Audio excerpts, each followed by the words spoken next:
spent time. It's very hot there now. It's very tough. The conditions under which these young men and women are serving is remarkable. It's remarkable how tough it is. And they're out there in these forward operating bases 24/7 doing the work to try to make this new strategy of General Petraeus' surge strategy succeed. I'm happy to tell you there is some success. I'm sorry to tell you there's not as much as we want. I'm happy to tell you that there are places like Anbar province where the casualties have been reduced dramatically. I'm sorry to tell you that there's areas outside of Baghdad where the bad guys, Al-Qaeda has moved out of Baghdad, and we have seen higher incidents of conflict and higher casualties. But I do believe that this new strategy is having some success, and if given enough time, I think will succeed.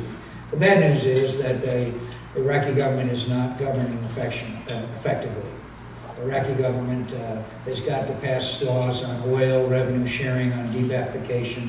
They've got to have elections in the provinces, and I'd like to tell you they are, but they're not. And that is a key and great concern of mine today as we move forward. Because as you know, no counterinsurgency ever succeeds unless you get the military, political, economic, and social progress that all goes together after you get some kind of secure situation. Well, so what's going on in the Senate, on the floor of the Senate, and went on the floor of the House? I think for the 9th time we're taking up resolutions to get out of Iraq. We haven't passed a single appropriations bill. We're now nearly halfway through the year. Not one appropriations bill has been passed. Very little of any other interest, but they're pounding the issue of Iraq over and over and over and over again. And we'll be on it again this week. I'm flying back tonight so that we can go to the floor again.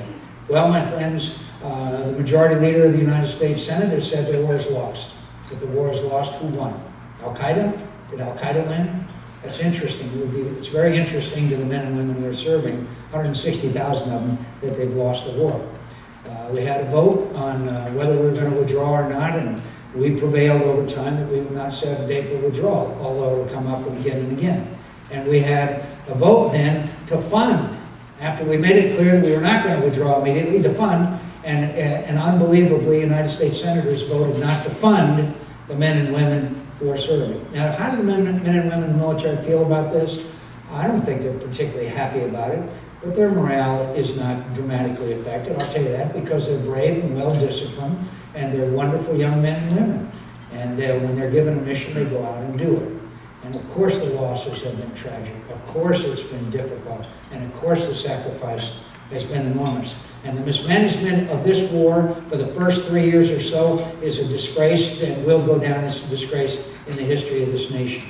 And I was one of the first to virulently object to the failed strategy that was employed. I think this strategy can succeed. The question is, as someone said not long ago, will the Washington clock and the Baghdad clock be in coincidence? In other words, will the American people simply demand withdrawal? Now, why am I against withdrawal?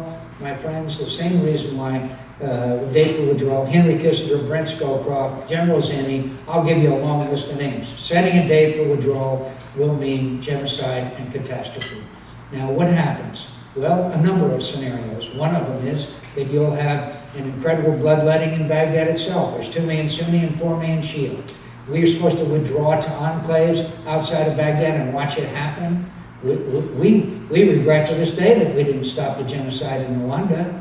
We regret to this day that we didn't stop the genocide in Cambodia. We regret to this day that we didn't do anything about the Holocaust, but we're going to sit by and watch that kind of thing happen inside Baghdad and around the country. What about the Iranians? They've already been emboldened, and they're already significantly impactful in southern Iran. What about in southern Iraq? What about the Kurds? If the Kurds become independent, the Turks have announced that they will not allow an independent Kurdish state. So you will see military involvement there. So it will be very tough times, my friends, and if I could give you a good option, which I keep being asked for, the president's strategy, I would give it to you. And on the other hand, I would ask those who say, let's have a date for withdrawal, what's their option if that doesn't work?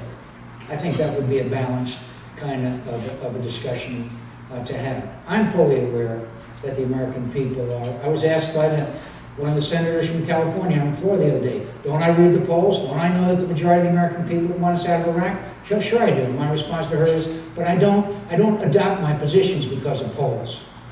I adopt my positions because of principles and beliefs and knowledge that I know what will happen if we don't give this new strategy a chance to succeed. So we'll take up the debate again tomorrow.